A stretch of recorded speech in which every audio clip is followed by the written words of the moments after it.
I would not normally say this, but I'm excited Cam's not here. Because, Cody, I was loud wrong yesterday. I'll admit it. I'll be the first one to come out and say it. Oh, we both are. I'll be the first one to come out and say it. I thought the Hawks were going to get smoked. They should have. It was the previous 10 quarters had led me to believe the Hawks were done. They were washed. Speaking to some folks that were up there covering the game, even just last night, Cody, they had typed out their season recap for the Hawks in regards basically to them losing last night. Like, it's basically about done. Go ahead and wrap it up. And what do the Hawks do? They pull it out. 103-100 last night. They get the win. The series is now 2-2 as the Hawks head back up to Philadelphia. But I needed to come out here and say this. And again, I'm kind of happy Cam's not here right now, just for the simple fact that he was right and we were wrong. The hype's real inside the studio. We have Southern Brit here, and she was watching nothing but hype videos of like Hawks after they won and stuff like that inside the arena. The fans were going nuts. The phone was going so crazy I could barely see. I was wrong. See their face. I was wrong, dude. I was wrong. You were wrong. Yeah, we were dead wrong. No, dude. not just wrong. Yeah, loud wrong. Because I was like, dude, they're going to get smoked, and nope. And as I say, how loud wrong we were. Oh, and it comes the only Cam Urshey. Cam, we were just apologizing to the audience because we were loud wrong yesterday about the Atlanta Hawks. I said they were done in 5. I still thought that was going to be the case midway through the first quarter when they were down 10, and they were down double digits into the third quarter. So, I mean, I was still confident in that prediction, but at the same time, I'm happy to be sitting here and saying that I'm wrong, Cam. But let's dive into the game because I do think the biggest storylines are Trae Young and Joel Embiid, just like they have been the entire series, but for different reasons than we're used to, right? Trae Young last night, only 25 points. You told us yesterday they would need at least 30 from Trae Young to win last night. You got an even better performance out of him, though, I think.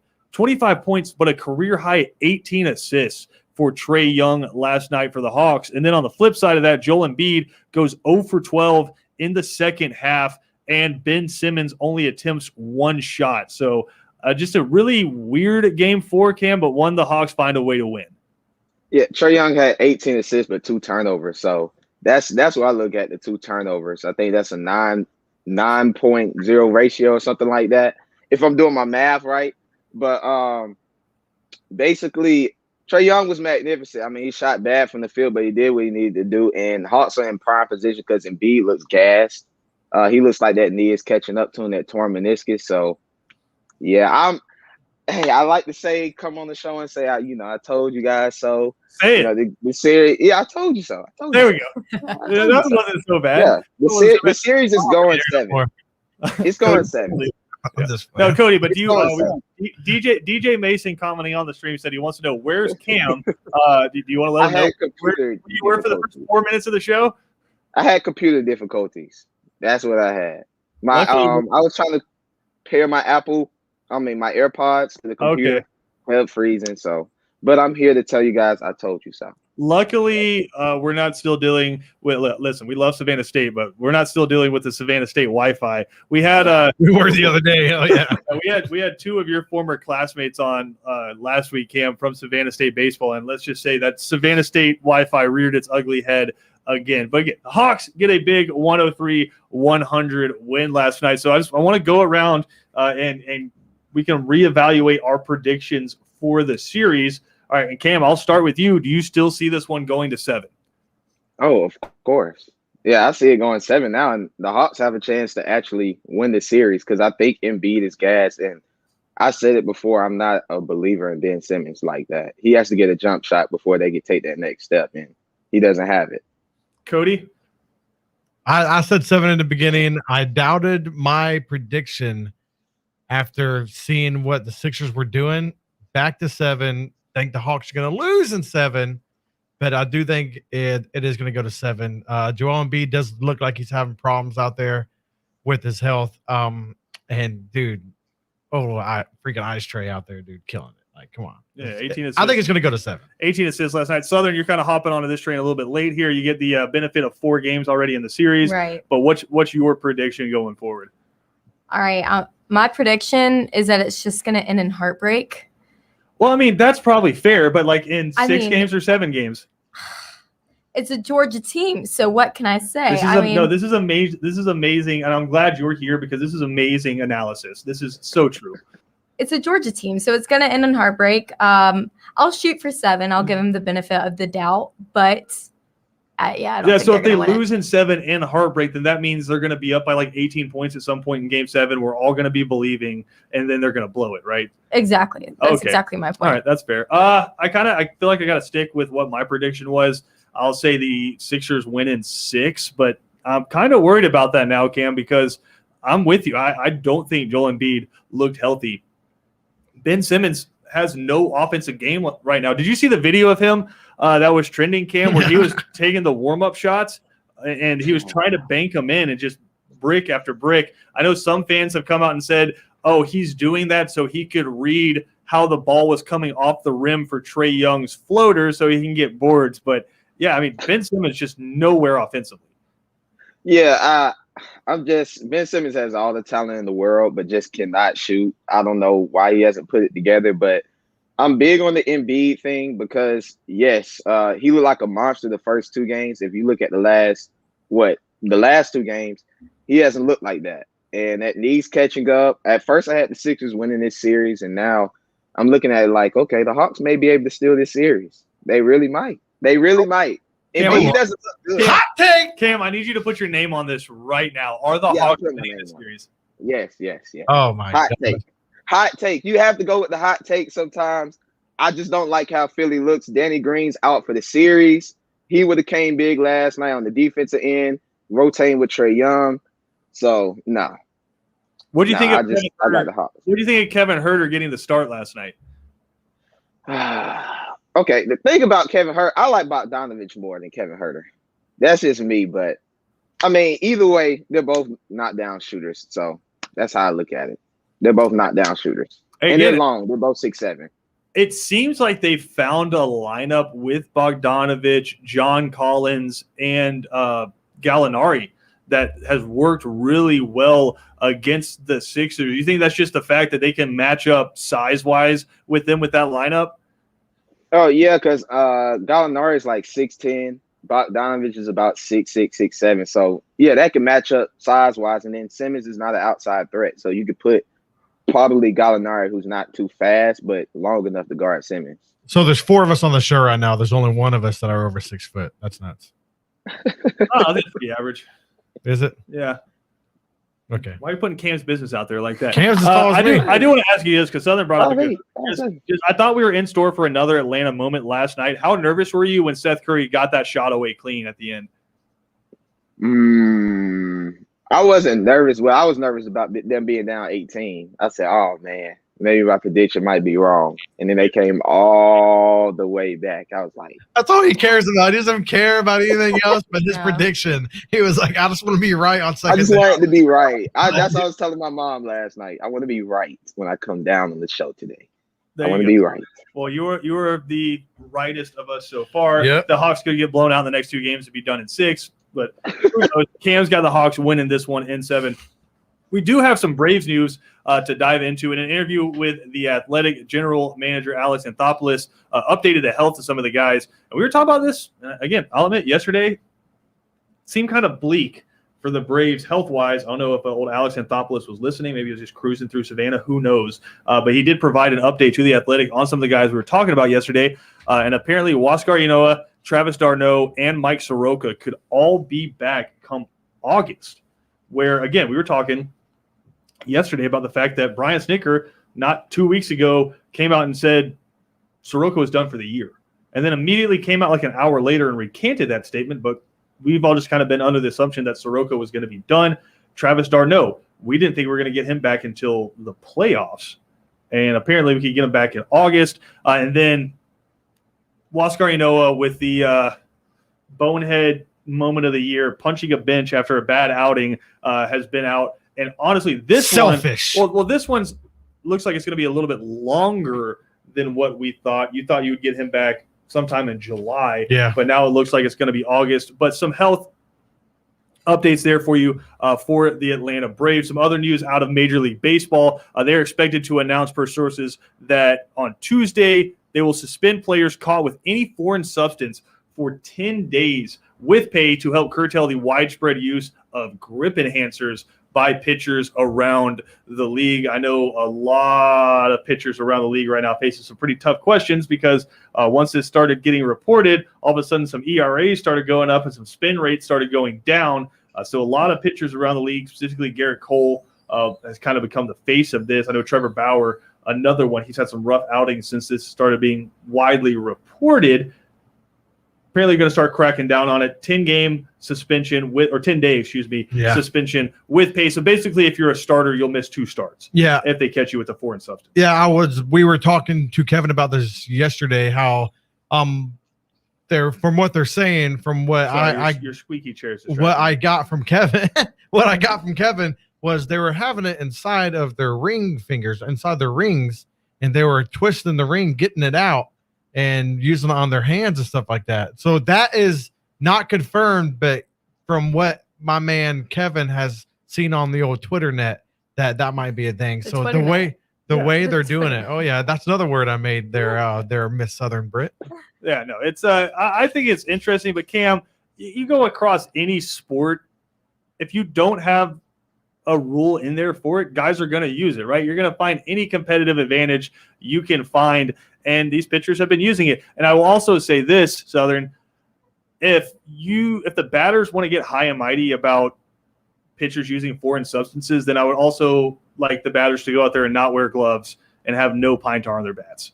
Whoa. I mean, if you want to get high and mighty about it and be like, well, these guys are out here. The reason I have a 200 batting average isn't the fact that I suck this year. It's the foreign substances the pitchers are using. That's why I have a 200 batting average. It's not the fact that I've been terrible all year. It's that. But also, yeah, I'm going to use gloves that were literally I could hold on to them and a helicopter could lift me out of the stadium and carry me out. And I'm going to have pine tar on my bat as well. So, if you really want to be, I see your point. If you want to be that high and mighty about it, don't wear gloves and don't use pine tar. But if the thing about the grip enhancers is they were being sketchy about it, they were pulling it out of the rings. Can they not make a proposal to make it happen? A glove, or if you're treating it like you're cheating, that's then what you're I'm probably saying. Cheating, dude. But you know what I mean? That's exactly that's all what I'm saying. But there's been so many. Any way you can win. This is a couple of years ago. You had the thing where pitchers would dig their fingernails into the ball to try to get more grip on them, and so the umps would check the balls every now and then if there's a foul ball or something like that, and see that ball and throw it out if they found that. So that's ridiculous. There's always gonna find ways. I mean, what happened to the old days of just the good old spitball?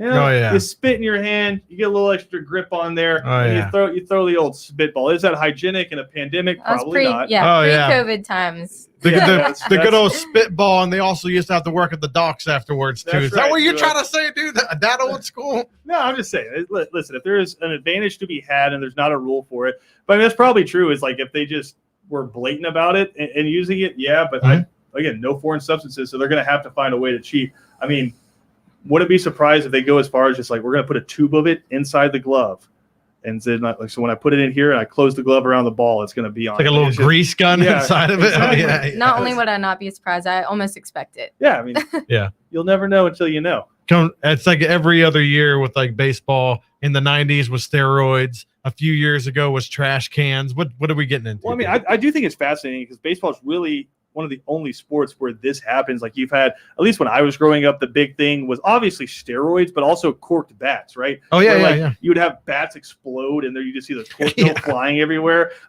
You had that. Sammy Sosa, right? Sure, but I do think it's fascinating because players have come out and said that Major League Baseball, depending on what the free agency class is, so say it's more power hitters that are about to be coming up as free agents, Major League Baseball will deaden the baseball.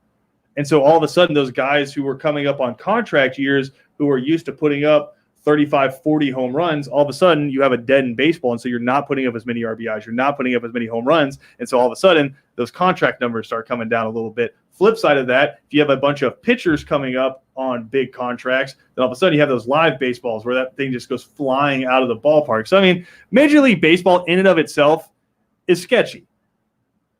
It is. It's a dirty business. It is. I mean, I just from growing up and watching Major League Baseball, half of it is about actually covering the game, and the other half of the coverage is scandals, right? You have people like chasing Barry Bonds, trying to get interviews with him about using steroids. Alex Rodriguez like got caught using steroids. You had Jose Canseco in front of the United States Senate. Like, that's how ridiculous Major League Baseball is. And what was it? The old Miami's as at the time was a Miami Marlins manager, right? Came on the Levitard show, was talking about how shady their deals get and all that stuff. Oh no, you're talking about yeah, I don't want to misquote or anything like that. David Sampson used there you go. Used to be the president of the Florida Marlins and then the Miami Marlins. Yeah, no, he does a great job on his podcast talking about a lot of the dealings in and outside there. But that's not so much just the shadiness of cheating in the sport of baseball. That was just more so the business of all of it around, dude. It's just. But I mean, that's everyone. If you want to talk about that, that's talking about public money and getting stadiums built. That's not just professional baseball. That's every single professional sport in the United States tries to get public money to get their stadiums built. That's not just baseball. It's a dirty business. But I love baseball because so much of it is. No, it wasn't just that. He was talking about like the contract stuff. Well, I mean, if you want to just play the David Sampson show right here, it's just like, I mean, the way they screw people over and.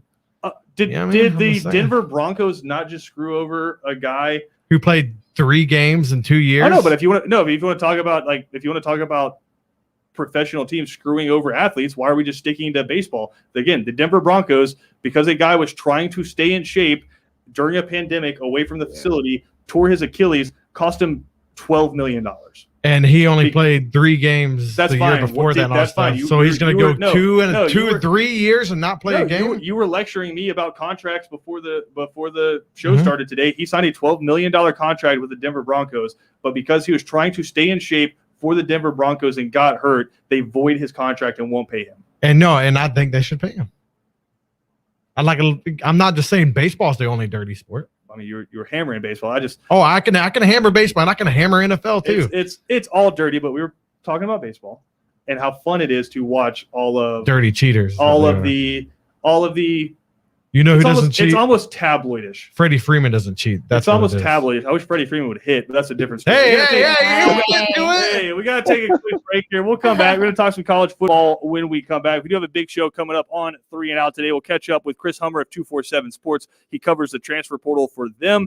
Could the NIL stuff be affecting the transfer portal and where we're seeing and why we're seeing kids transfer? Also going to catch up with our good friend McLean Baxley, formerly the Savannah Morning News, now with the Atlanta Journal-Constitution. Going to catch up with McLean, talk some Hawks with him. We are going to do a U.S. Open snake draft with our good friend Rich Stiles of the Back Nine Boys.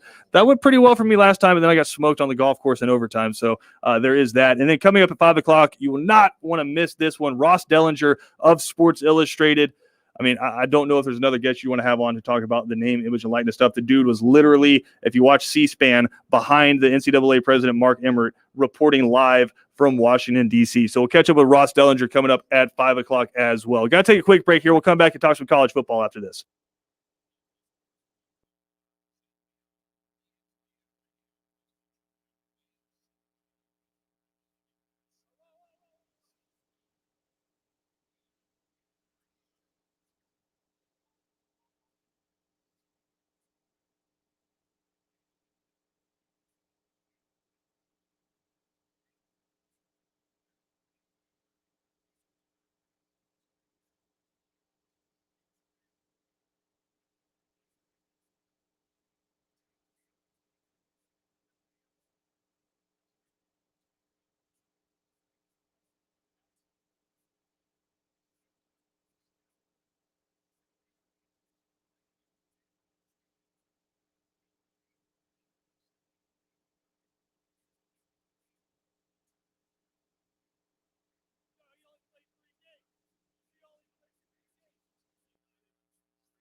Welcome back into Second Down right here on ESPN Radio. Christian Gokel alongside Cody Queen, Cam Ursery, and pleased to be joined by Southern Brit on the show today. We, of course, presented to you by the Uniform Source. Did want to dive into some college football news. Again, the storylines around college football have been really two things: name, image, and likeness, and the 12-team college football playoff. We spent a ton of time on the 12-team college football playoff yesterday. I did want to go back into some of the name, image, and likeness stuff because we are 16 days away now from, in this state and states across America, name, image, and likeness laws, state by state, going into effect. So come July 1st, Georgia football players, Georgia softball players, Georgia Southern basketball players, all around the state, they will be allowed to profit off of name, image, and likeness coming up, right? The question that has been raised around the transfer portal is this: are we going to start seeing players from states without name, image, and likeness laws transferring to schools in states with them already in place? We've already seen some of this. I know Georgia got a basketball transfer from Gonzaga. And Mark Few, Gonzaga's basketball coach, was one of the guys interviewed in that hearing in D.C. last year, and that's something he brought up, is you were at an extreme recruiting disadvantage. Cam, I want to start with you.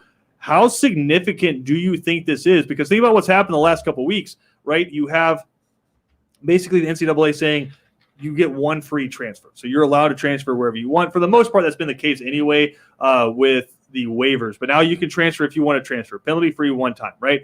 That's come through with the transfer portal. You've had the name, image, and likeness laws that are going to go into effect a little over 2 weeks from now. How big do you think this could be? It's big for certain programs. It just depends on the player and the program. There's some players, I don't know the states in particular where the law isn't passed yet or will be passed, but it might be some players where they're going pro and they're not worried about it. They know once they go pro, they're about to make millions of dollars and they're not worried about it. They just want to win. And there's some players in college where they're really good college players. They want to make their money in college. And if the pros does come about, it comes about. So it's big. Like you said, the guy from Gonzaga transferring to Georgia. I mean, some people might think that's small, that's huge. Gonzaga just went to a national championship last year for college basketball. And that might deter them from going this upcoming year because that's a pretty good player transferring. So I think it's a huge deal. You're going to see players do it a lot. And it's just the new landscape of college sports in general. I mean, Southern, you look at it, and you were asking about the states, Cam. Georgia just got a player in Eric Gilbert from Louisiana. I kind of find it interesting. I'm not saying this is the sole reason, but I think it maybe had something big to do with it. The state of Georgia, again, on July 1st, will have a name, image, and likeness law. Louisiana right now will not. I mean, I think this is going to be really big, specifically in recruiting inside the transfer portal.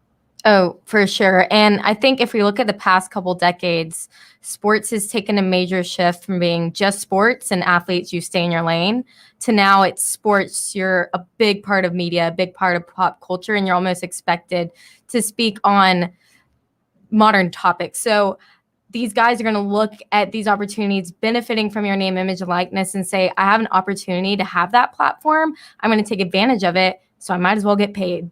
Yeah, and how much of it do you think is us having to kind of define what we mean by name, image, and likeness, right? Because I think a lot of people point to the old school way of making money in advertising, right? Where it's like, oh, you can go out and do autograph signings, or you can go out to a car dealership and be in a commercial for them. I don't think that's where any of these 18-year-olds' heads are at. I think they're thinking about, I can do gaming streams now and make money from gaming streams because people will follow me and watch those. I can make money from my social media, and like, if I'm an athlete, I can get like a Gymshark sponsorship or something like that. How much do we have to kind of recalibrate what we think these sponsorships are going to look like? Gosh. I mean, that's a loaded question because we can go into, like we were talking about last time, the minutia of all of it. Yeah. But like you were saying, these 18-year-olds to 22-year-olds, that's where their head is at, because that's where a lot of this generation is getting their money, is being social media influencers. And when you have that large of a platform, why not take advantage of it? Well, and I think we have to kind of, again, reevaluate, Cody, what we think of the word job, right? Because it's people say social media influencer isn't a job. And I think a lot of people would say, let's go back to what the root of actual advertising is. Advertising is I pay you money so my brand gets exposed to X amount of people. And the money goes up the more people you can expose my brand to, right? Yep. That's the reason we don't have a Marlins Park anymore. It's Lone Depot Park, right? Is I spend money so everybody who comes to a Marlins game is coming to Lone Depot Park, and when the TV announcers say where they are, they're saying Lone Depot Park, right? It's the reason it's not Fulton County Stadium anymore in Atlanta. It's Truist Park, which was SunTrust Park, and before that Turner for Turner Broadcasting and Ted Turner, right? There's a reason this all changes because people want to reach the masses. And so when you say social media influencer, I think the first thought for a lot of people is that's not a real job. It is if my social media accounts are followed by tens of thousands of people. Yep. And I know we've referenced Paige Bucher on here, who plays women's basketball at UCLA. She's the most followed college athlete in the world. You don't think she could be pulling a ton of money in? I think in the hundreds of thousands on her Instagram alone. You don't think she'd be pulling in a ton of money right now if Connecticut had a name, image, and likeness law? You don't think Nike, Adidas, places like that would be going after her so she could be wearing the newest Nike shoes in her Instagram post? I just think when we say, nah, that's not going to work to something that's not a real job, you usually have been left behind. And with the social media game and everything, if we're all in our younger years, not as much as me, you know, I am the There's youngest, only one guy on obviously. this show. I am that the has youngest, obviously, that but has that 3 at the beginning of his age. but this is this is going to push a lot of these players to actually take social media more serious. I don't know if they're going to start hiring people to do their social media. It's going to turn into a whole entire different ball game once this stuff gets passed. It's like going to be a monster. It's going to be a monster just for social media alone. And that's everybody's talking about signing autographs, doing all this. My head is exactly where your head is. Social media gaming platforms. I was actually talking to someone last night that they were saying if they would have been able to do what they're getting ready to do with NIL, that they would have got into streaming more. They would have got into all of this more, but they weren't, so they didn't do it. Yeah. You know what I mean? And the kid, you know who I'm talking about, is pretty good at video games too, so he would have been a pretty good streamer. I don't think it matters if they are good, right? People will just go watch them because it's like, hey, that's one of my athletes at one of my schools, and they're playing a video game I like. Yeah. They'll go watch that, and they'll be able to get sponsorships like that. But Cam, how upset, because Cody mentioned it, you're gonna have, especially some like the higher level or like the more well-recognized athletes, they're going to hire people to help them with this, right? They're going to hire a production crew of at least like 2 or 3 people to film them throughout the day so they can make content for their YouTubes and for their Instagrams. How upset do you think Kirby Smart's going to be the first time he's trying to do a weight training session and one of his quarterbacks or his wide receiver, his DB, has like 3 people in there like filming him, and he's wearing like a sponsored shirt while he's working out, and Kirby Smart's having to deal with camera crews inside of his weight training facility? I mean, I think it's going to take a grand total of 3 minutes for there to be like a new bylaw inside of those football contracts and say, no film crews in here. Yeah, he'll be irate because Kirby Smart comes from that Nick Saban tree, and he's kind of a little old school. A lot of them old school coaches is not going to like this at all. You see, Coach K, he kind of said this is my last year because of things like this that's going on. It's a new landscape. So I can see him being upset, but it's the new norm now. Got to adapt as a coach. I just find it completely fascinating because these are some of the biggest changes we've ever had in college football. And college football is a money-making machine. And not only a college, I think sports. When's the last time we had something this big happen in the sports industry alone? That's a really wide open question for you to ask me right in the middle of the huge. But it's no, I mean it is pretty massive. But in terms of college sports, this is massive. But college football is a money-making machine. But I think we've seen just this past year, college softball, college baseball, women's college basketball. There's money in all of it because TV loves this, because you don't have to pay actors, you don't have to pay writers, you don't have to pay anyone. You just have to send a camera crew out there and a couple of announcers, and you have a product. And so live sports is really what's keeping, I would say honestly, cable TV viable right now, is because you have to have that subscription to be able to watch these live sports. And it's just you can't you can, but it's not the same thing. You can't TiVo a live sport, right? You can't record the Super Bowl and watch it later because you kind of defeats the whole purpose of it, right? It's supposed to be something you do as a community and watch. So these live sports are just a money-making machine right now, and it's just going to keep getting poured into it. But just going back to my point, these two things with name, image, and likeness coming in college football and a 12-team playoff, Insane. they're two of the biggest events that have ever happened inside of college football, and it's going to be massive for the money. So I just think this is going to keep blowing up. Really excited. 2023 is going to be a real interesting year inside of college football. Got to take a quick break here. Going to come back. We have a very important conversation to get into about movies. We'll do it when we come back right here on Second Down.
Second Down on ESPN Radio is presented to you by the Uniform Source. We'll catch up with Chris Hummer coming up at 3:30 there on 3 and Out from 247 Sports to talk more about the transfer portal and name, image, and likeness. But I think a very important conversation that we need to have here. And Cam, I just need you to be emotionally available in this segment. All right. I know a lot of times you put on a tough veneer and you just try to act like just a super strong, emotionless guy.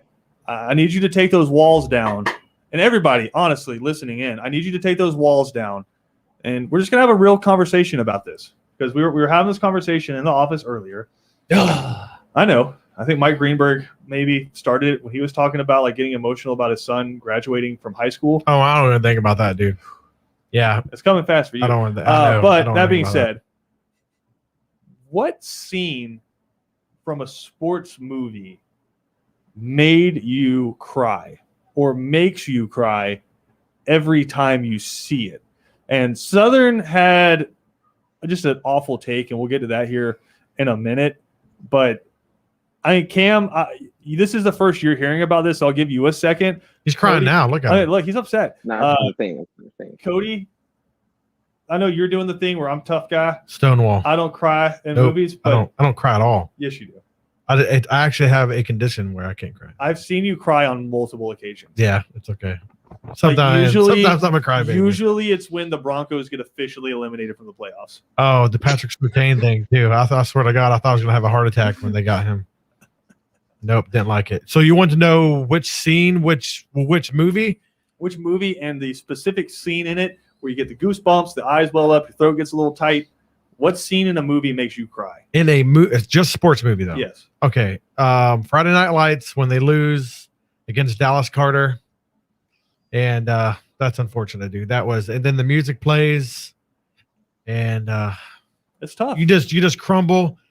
Knowing that they did win next year was, nice, but the boys, seniors, But you know, those seniors, Mike Winchell and Boobie Miles didn't win it, man. yep, those seniors put their heart out there. The Permian Panthers, See, dude.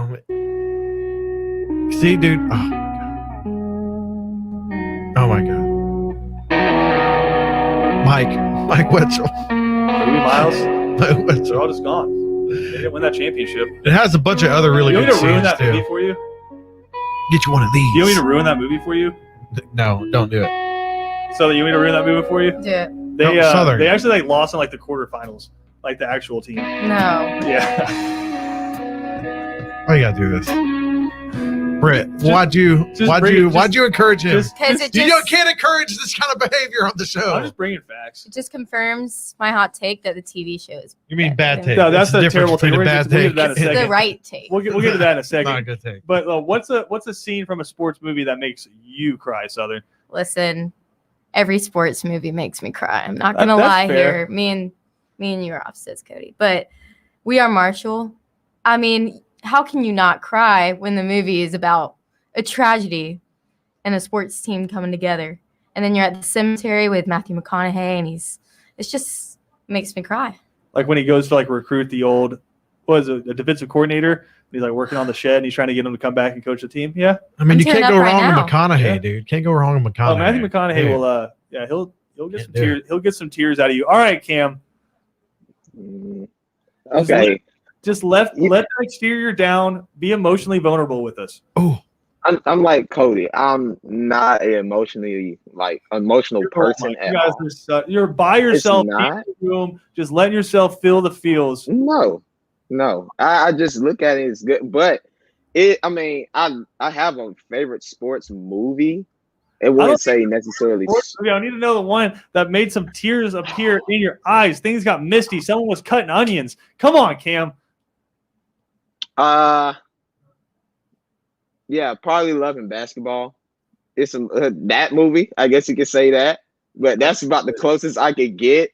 When they were playing 1-on-1, the guy and Sanaa Lathan, they were playing 1-on-1, and I guess they was finna break up, and he just said, "Checkmate again, play again."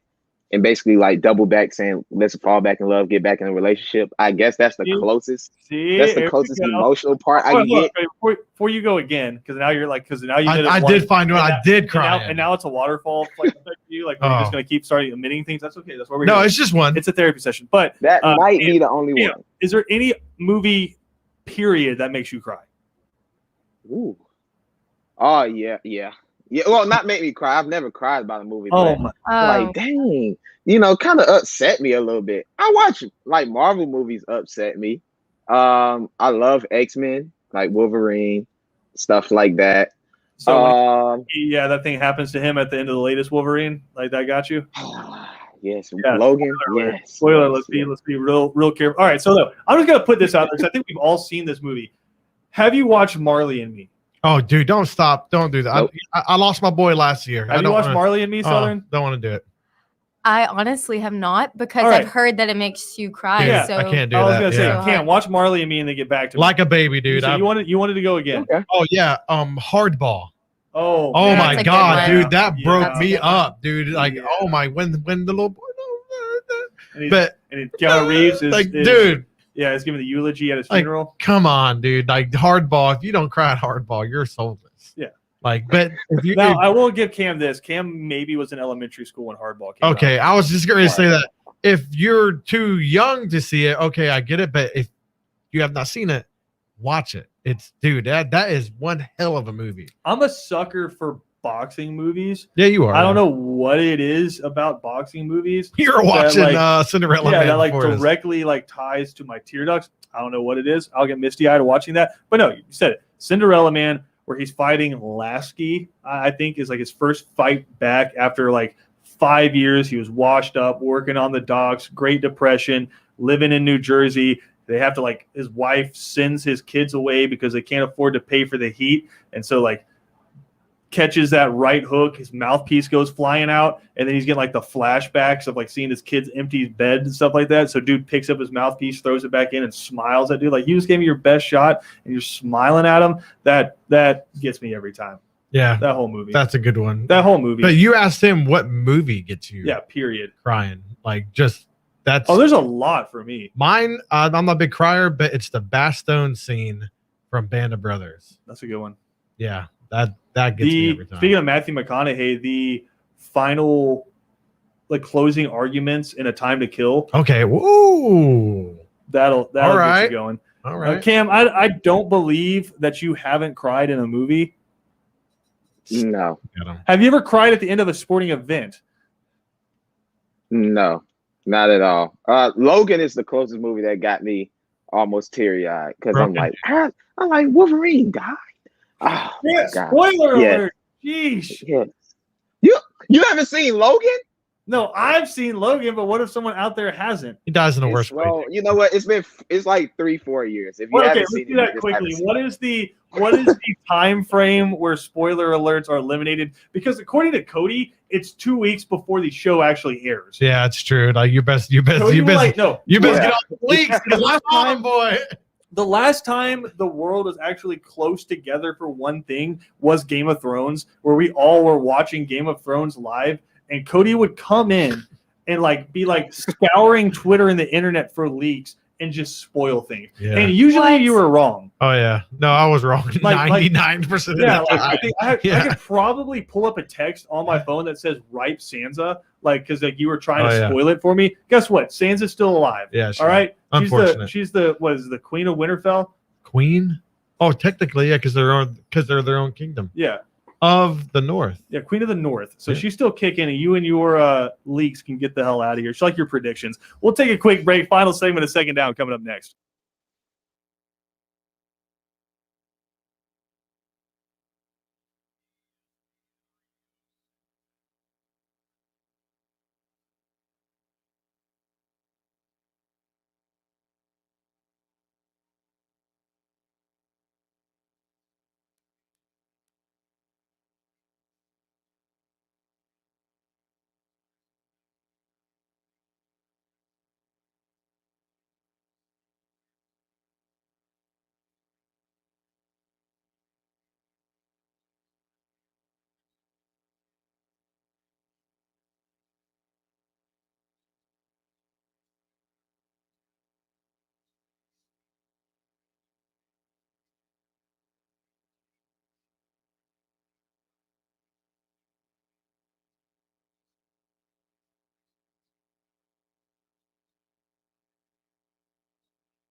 All right, Southern has a terrible take that she wants to get to here.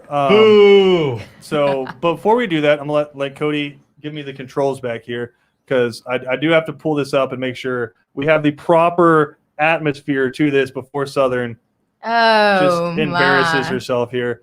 Listen, you are entitled to your own opinions, and I am entitled to think that they're inherently wrong. So go ahead, tell the audience what this take is and why you think it. Okay, I know someone out there is gonna back me up. So I mean, I feel confident. Friday Night Lights, the TV show, is better than the movie. Why? There's so many reasons why. Well, list them. Because I'm playing a reason right now why it'll never be better than the movie. I mean, the TV show, better characters, more depth to the story.